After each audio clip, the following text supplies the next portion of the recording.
Juge 6, 14. Alors l'Éternel se tourna vers lui et dit, va avec cette force que tu as et délivre Israël de Madianite. N'est-ce pas moi qui t'envoie? Cette parole est pour toi. Un ordre t'est donné ce matin. Va avec cette force qui est en toi.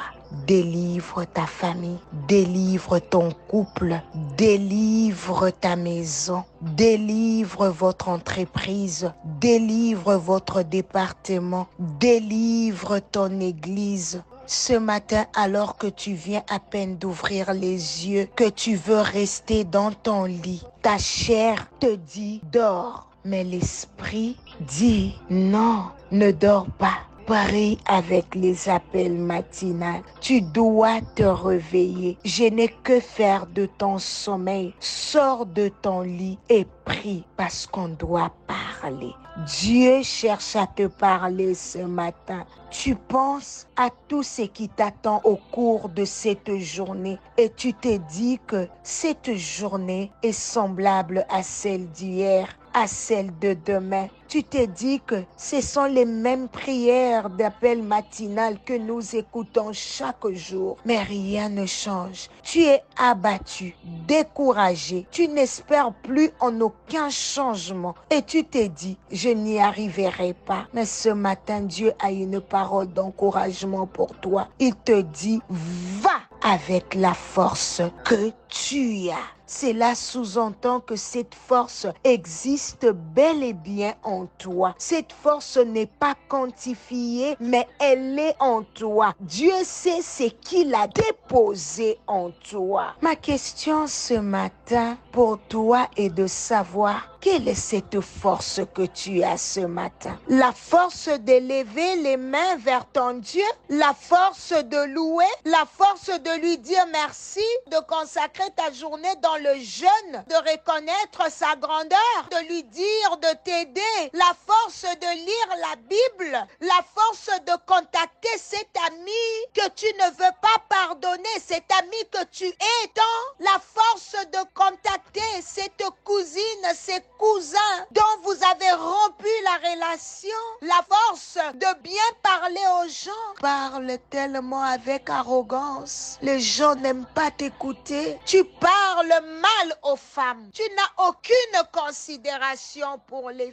femmes. Tu parles mal aux hommes. Tu n'as aucune considération pour les hommes. Tu ne respectes pas les hommes. La force de prier avec ton mari, ton épouse. La force de prier pour les études de tes enfants. Quelle est cette force que tu as ce matin? Il t'appartient et à toi seul d'aller avec cette force que tu as. Quelque chose se passe maintenant dans une vie. Tu vas sentir ce courage, cette force que tu avais perdue parce que Dieu te connecte. Quand l'esprit est faible, la chair te dira, tu dors beaucoup, tu as beaucoup jeûné, tu as beaucoup prié. Maintenant, repose-toi. Mon corps, je dois me reposer, je dois me maquiller. Et là, l'esprit meurt à petit feu. Je suis venu t'encourager ce matin à apprendre ta chair à se soumettre. L'importance d'avoir un esprit fort. Tu ne peux pas avoir un esprit fort si tu le nourris peu. Tu ne peux pas avoir un esprit qui domine la chair si tu as toujours l'habitude de nourrir ta chair au lieu de nourrir ton esprit. La chair te dit tout le temps, regardons des séries, les vidéos, les clips mondains. L'esprit ne se retrouve pas. Le corps est nourri par le pain. L'esprit, lui, est nourri par la parole de Dieu, la prière et autres. Si le corps ne mange pas, tu seras faible. Ça va demander la nourriture pour reprendre un peu de force. Tu t'es déjà posé cette question de savoir si ton esprit mange comment? Maintenant, toi qui m'écoutes ce matin, la Bible est là comme la nourriture de ton esprit. Est-ce que tu nourris ton esprit suffisamment matin et soir? Vous savez aussi qu'il y a des gourmands, ils mangent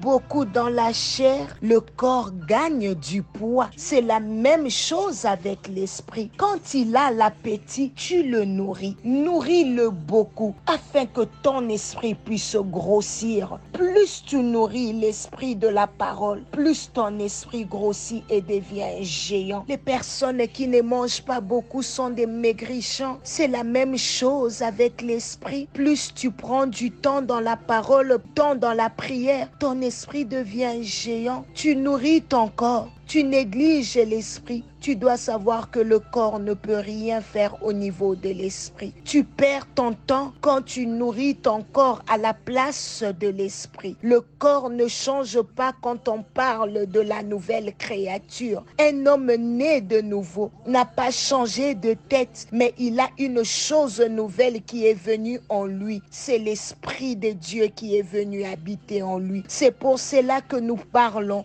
du baptême de l'esprit. Le jour où tu reçois Jésus comme Seigneur et Sauveur, Dieu descend sur toi. Tu commences à prophétiser, à parler en langue. Beaucoup ont expérimenté cela. Et ce matin, je veux que tu expérimentes cette gloire, que tu expérimentes le baptême de l'esprit, que ton esprit, quelqu'un est en train de dire, je veux être assoiffé de toi, je veux avoir faim à tout moment afin de nourrir mon esprit. Le Saint-Esprit est en train de rendre ton esprit costaud. Un esprit géant va s'élever ce matin avec la force afin d'aller prêcher la parole, de pardonner une personne qu'on avait retenue dans nos cœurs, de connaître la grandeur. L'Esprit de Dieu va booster la force de prier en toi, de prier pour tes enfants. Une révélation t'est donnée ce matin.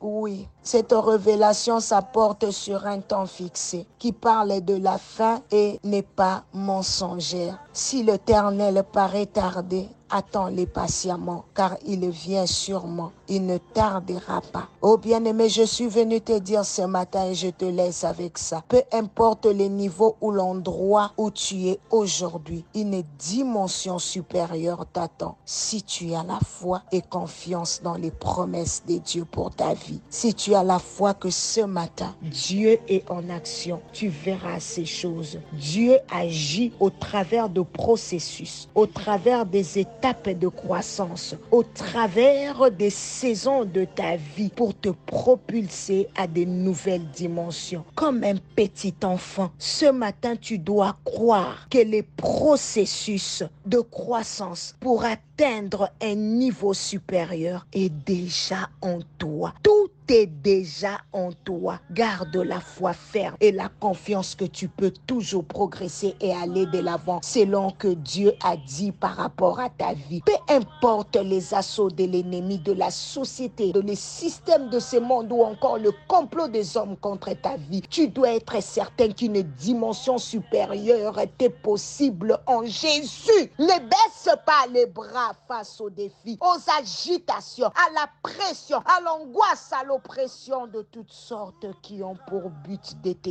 défocaliser par rapport à ta destinée selon le plan de Dieu. Oh bien-aimé, crois que Dieu est présent à tes côtés, peu importe ce que tu vis, et surtout garde l'esprit de Dieu en toi, car Dieu n'a pas dit son dernier mot. Va avec la force que tu as reçue. Que Dieu te bénisse.